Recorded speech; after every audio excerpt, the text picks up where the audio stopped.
She invites him inside. For just a second, she seems to notice she's acting strange. Then it's gone. She decides to follow him home instead. He tells her she doesn't have to. She breaks into tears. Her dad is dying, and she can't be alone. They end up at his place. Things turn intimate. Then Nikki suddenly pulls away, frightened. She blames it on a panic attack. The moment collapses. That night, Bear searches everything he can find on the Wish Willow. The internet is split. Half say it's real, half say it's a hoax. Nothing helps. In the morning, she's gone from the bed. He finds her in the kitchen, crouched over his dead cat, performing some kind of farewell ritual with the body. He doesn't ask what she's doing.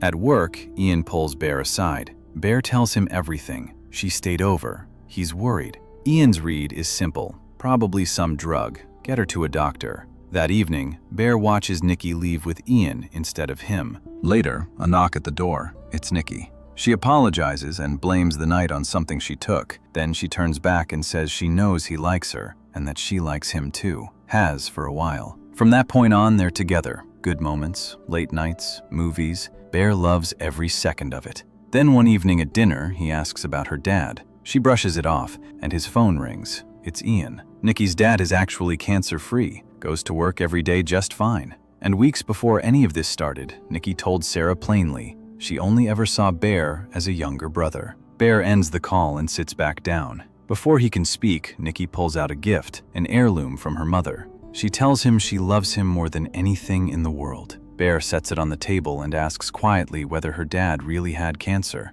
Nikki stares at him, then starts laughing, saying no, over and over. Something shifts between them. They both feel it. Things get darker fast. The next morning, she's hiding in the corner of the room, refusing to move, screaming that he doesn't love her as much as she loves him. He wakes up another morning to find she cut his hair while he was sleeping. The front door gets taped shut from the inside. At work, Bear is barely functioning. Sarah finds a note Nikki slipped into his jacket about the cat. Bear realizes instantly what Nikki did with the body. He starts throwing up.